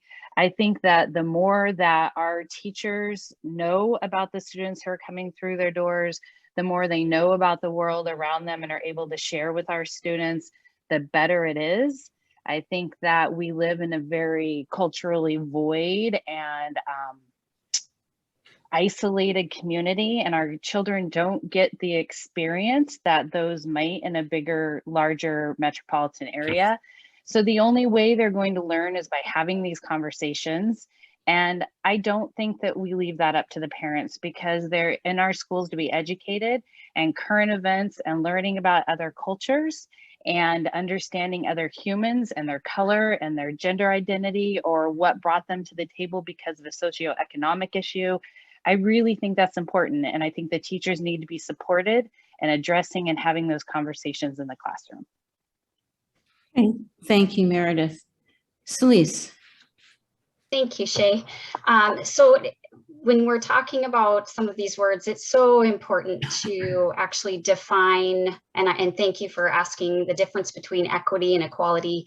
To me, equity is defined as fairness, and equality is defined as equal, usually equal in opportunity. Even the Washington State Board of Education has recently taken a little bit of a step back and said, we need to do a better job of defining these words because they've become so contentious. So I applaud that effort, and I think it's going to be helpful moving forward as far as inclusive, culturally conducive and diverse environment in our school district. Absolutely. Those are things that when you talk about diversity in an academic setting, it always is going to enrich that educational environment and experience. And I think we have some amazing teachers who do an amazing job trying to incorporate different cultures and different experiences in order to approach or address that type of conversation in an academic environment. So I applaud our teachers for the efforts they're doing there. And as a district, yes to all of those things. I think where we do get hung up is the definition that is included in the 5044 plan that talks about equity as an equitable outcome. And for some people who are looking at this as a whole, diversity, equity, and inclusion as a whole, they start to go, wait a minute, that's not a realistic expectation. Let's take a step back and take a more well-rounded look at what does that, like you said, Shay, what does that word equity mean? And so I look forward to seeing what the Washington State Board of Education has as an update. Thank you, Celeste. Diana. Yeah, the word equity is something I support completely, and I support the policy. I attended every public input session and forum that I could when it was being developed. And I think it's the most important thing public education needs to strive for. I see the difference as we're not arguing about whether kids who might not be able to afford lunch should have lunch at school, because we know that we need to make it equitable. They all need to be fed, and we can do that, and we've decided as a society that happens in a public school. I think it's equally important, as we've learned and started to hear more voices and recognizes more voices need to be involved in how we develop curriculum and what stories we tell, that every student sees themselves in the stories, that we have accurate history, that we are making sure that an equitable outcome for every student is that they have a chance to succeed and be ready for success when they're done at our school and they graduate, for whatever their path might look like. It doesn't mean they all go on the same path. Not everybody goes to an Ivy League college. Not everybody starts their own business. Not everybody, people take different paths, but we've prepared them to have to know the resources available to them, to feel confident in the skills they've learned, and to know how to ask the right questions and go pursue a productive and successful life. That's our goal. So I think equity is a really important distinction. We don't just say, we're going to make sure you all have an equal playing field. We're going to say, if you're struggling to learn how to read, then we're going to assess you and find out why, and make sure you have the support so you can be able to read and learn with all of the other students, hopefully, and be able to communicate clearly. Because if you can't, then we've failed. So I think the equity policy is incredibly important, and I'm running partly because I want to see it succeed. Thank you, Diana. And Eric. Yeah. So the first part of the question, difference between equality and equity, I guess that, I kind of think that, I don't know if it was Meredith or Celise that stated it, that it depends on how you define the word equity. Of course, I would agree with pretty much everything that Diana just said as well, that we want to make sure that every student is given every opportunity to reach their best potential. I worry about equity sliding into the realm of equality of outcome as well. That's kind of a non-starter, because you can't get there. You can only get there by cutting things down. And I think that's a dangerous path to follow. That doesn't mean not supporting individual kids. I think that I was just reading, I think his name is Ian Rowe, and he has a concept called distance to 100. And he cautions that we're looking a little bit too much when we're looking at gaps in learning. We're looking perhaps a little too much at ethnicity or class, socioeconomic status. And we're not looking at the whole picture. And so, for example, you can look at in Washington State, I don't know the numbers right off the top of my head. I don't want to give an inaccurate number, but you'll have all the kids are performing at 60% of the standards, say, or 60% of the kids are below proficiency standards, put it that way. And then the kids of different ethnicities might be a little higher than the white kids, but if you look at it all, they're all 60% below. So are you trying to get sub mediocrity to mediocrity, or should we get, how do we get all the kids to 100% proficiency, regardless of their ethnic background or their class? To me, that's the question. And if we focus it too much on these other issues, we might miss underlying reasons that are preventing that from happening. Okay, thank you. Not an easy question. Nope. Going on to the next one, I'm going to start with you, Celise. And I ask this as a former school board member myself. I've lived it. So how would you manage a situation in which you disagreed with another board director, or in which you disagree with the superintendent? Thanks, Shay. So anytime there's a disagreement with anybody, that I think the favorite thing to start with is communication and understanding each person's point of view. So if there's a disagreement with another board member, I would hope there's time allowed. I'm trying to hypothetically build a scenario. I don't know if you mean in the middle of a board meeting or in general, but I would think there's always room to reach out and communicate with whoever it is we might have differing views on. There are good ways to do pros, cons, or risk versus probability. And there are some good tools to be able to set out ways that we can find agreement.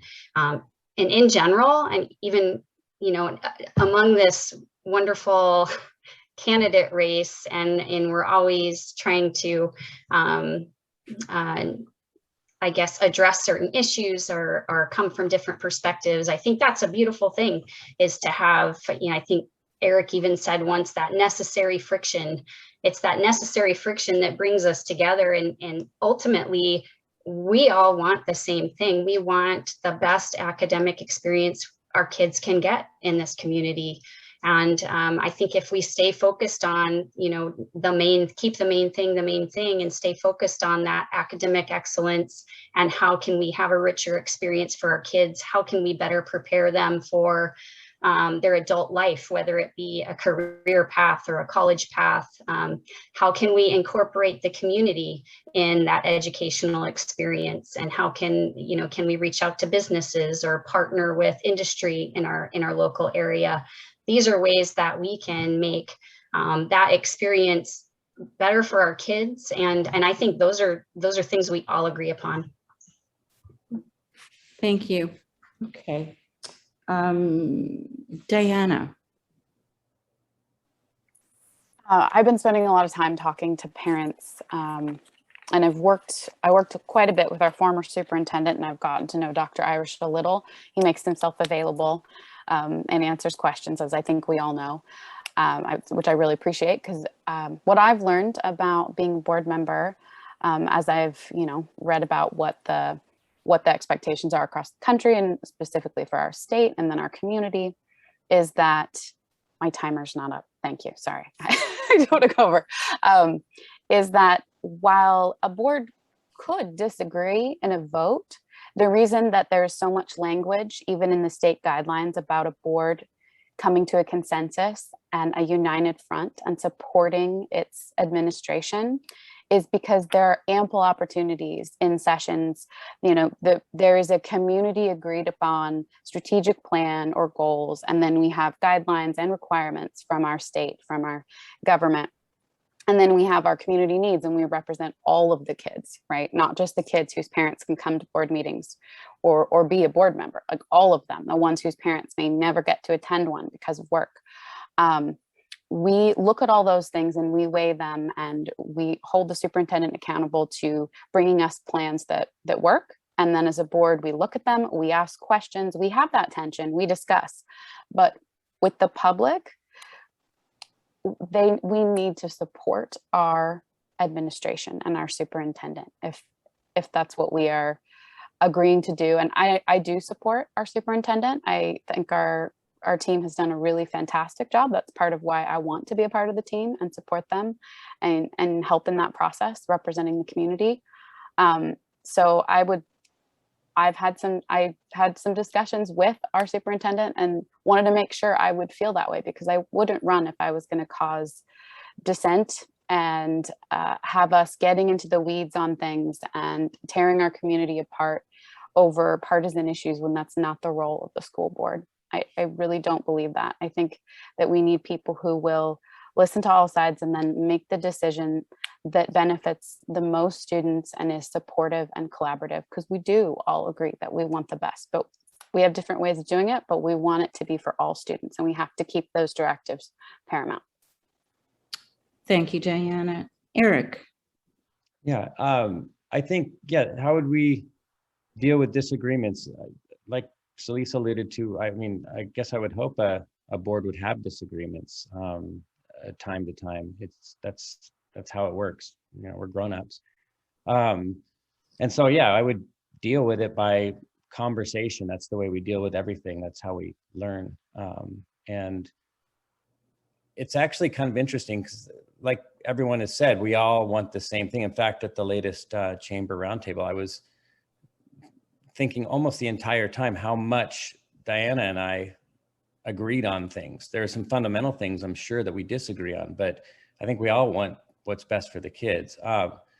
One just minor thing I'd like to tweak about what Diana was just talking about. We do want to support the administration, and I really like Dr. Irish. I mean, I do. I think he's a good guy. I think he's the right man for the job. I think he was dealt a really rough hand his first year here.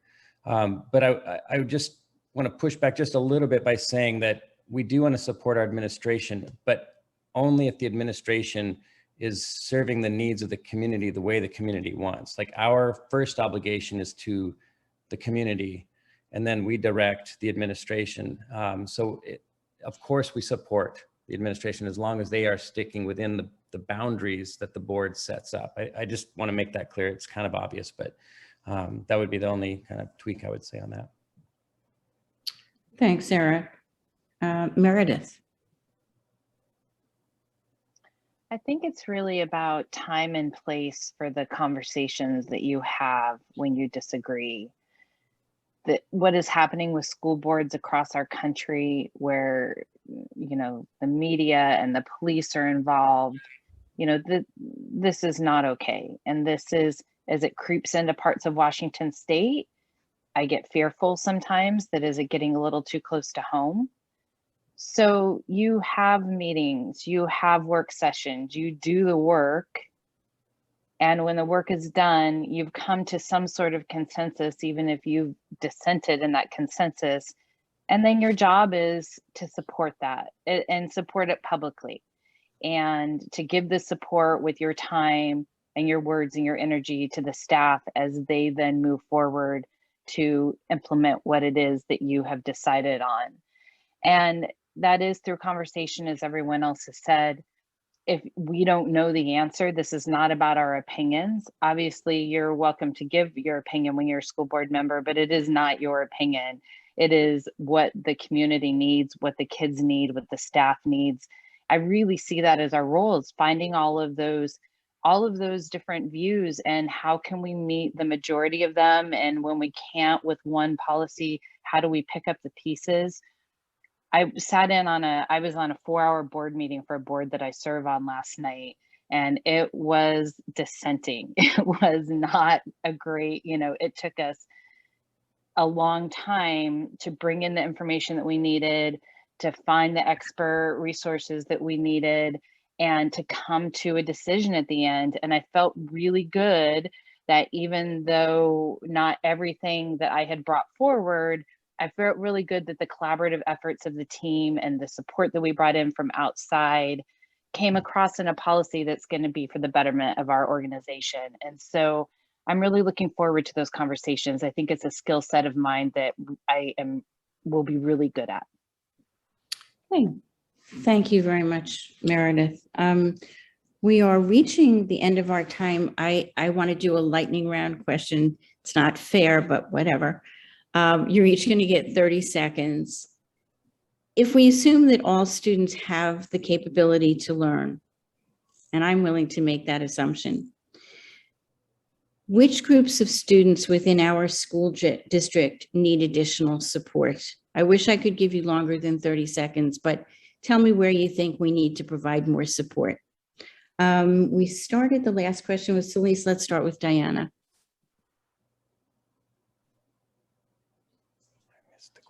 Are you unmuted?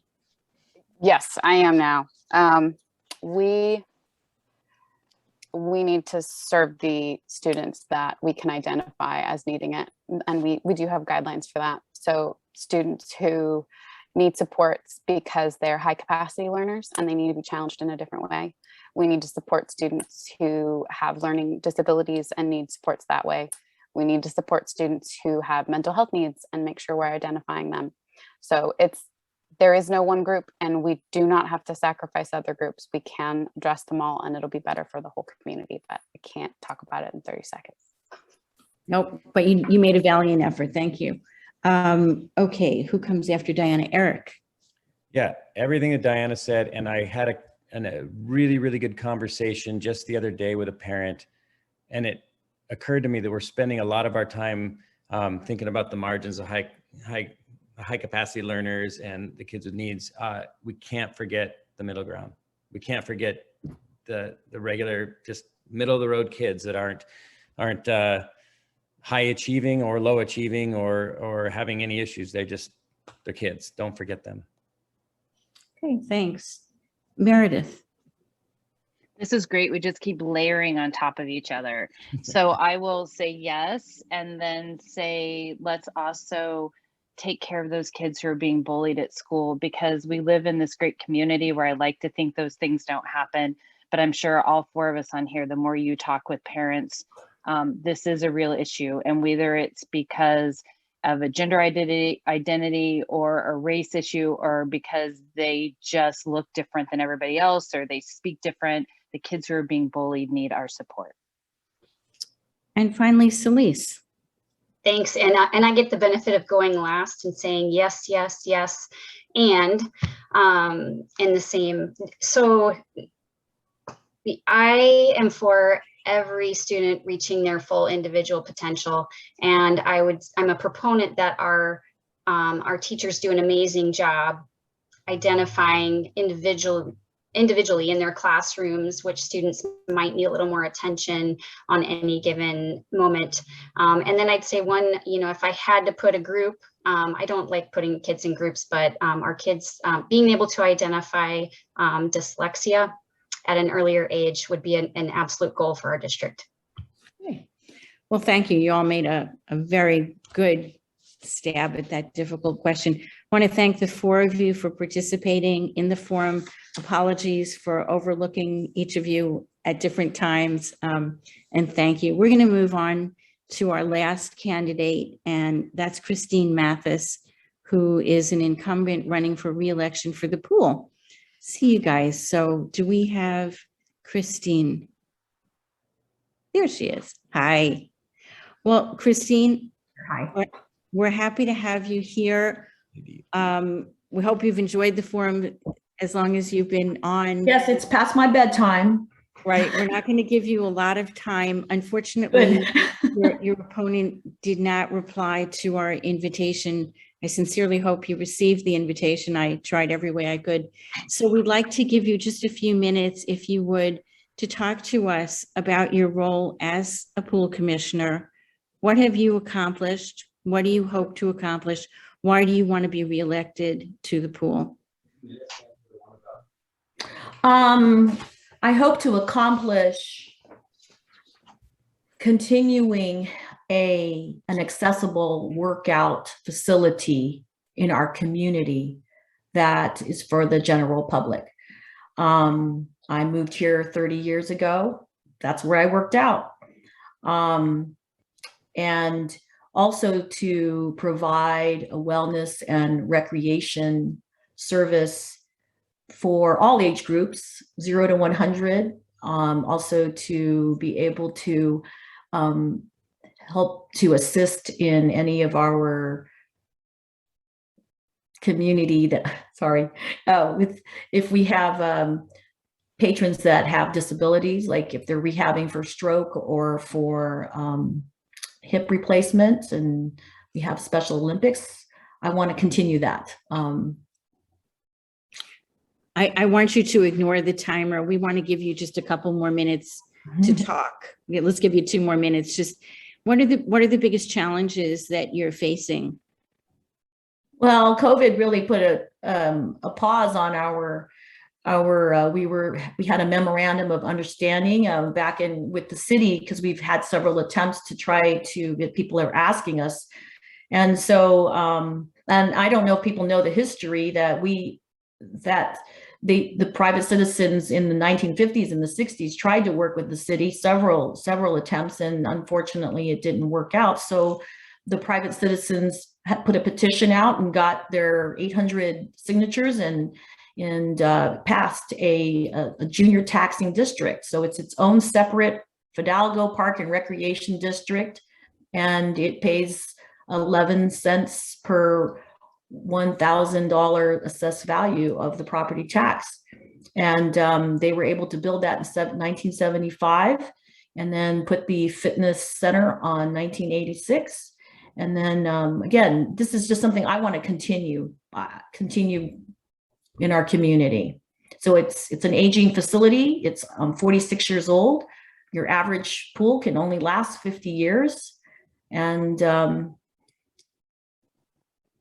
we have a levy that's coming up in November for $760,000. We're asking 11 cents, and we have to do that every 6 years. And we have our budget is 1.5 million for that. So half of that is from revenues from the users, from the Thunderbird Aquatic Club, from the Anacortes School District, as well as all the other third parties. Department of the Navy uses it, as well as the paddle club and the diving club and everybody, which is great. I love. Well, thank you very much for participating with us. It's good to meet you, to see your face. And well, thank you for the work that you've already done on the pool. So thank you for that. Thank you. So that's the end of our candidates. I want to, again, thank everybody for their participation. And I'm going to turn this back over to Barbara Cooper, our chair. Barbara.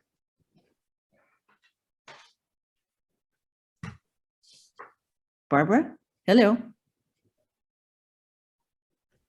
Well, I will then say our final. You're there? Okay. Yeah, I'm back. Okay. It was muted. Okay, I want to thank all the candidates for coming. It was really wonderful. It was very informative. I really appreciate you taking the time. It's a long evening, so thank you very, very much for doing that. I also want to really thank Shay. I mean, that was a wonderful job of moderating. It's really a difficult time. It's just one of those lots of hard questions, and I really appreciate you doing that and answering and asking those questions and really being fair and forthright with that. Also want to thank Brad, who was the person who has been the host, and that's been terrific. Getting everybody in and out and moving them around. So thank you, Brad. Couldn't do it without you. I do want, and Spencer, thank you for doing the timer. That was really great. I really appreciated. The one other thing I do want to mention to everybody, we have, this is being recorded and we will have a YouTube coming out in a few days. So if you know anybody who missed this, who couldn't attend, they have that opportunity. We will be sending out the link. Rita will send out the link to everybody, as well as to the candidates. And that way you can send it out to people you know. My phone number has been there. If people call me and want to know, and several have, I'm more than willing to send out the link as well. So, and the other thing, I want to thank the audience for sticking around. This is a long, long evening. And I know we haven't, normally we talk about Democratic thises and that's, but tonight we just decided this was going to be only about the forum. And so if people want to stick around and talk, I'm going to stay on for a few minutes. But I think we need to let those who are just exhausted at 9 o'clock at night, some people go to bed at this time or just need a break. So thank you all. It's been wonderful. Everybody, it's been terrific. And so, like I said, I'll stay on. I hope Brad can stay on for a few more minutes as well. And we'll kind of move on from here.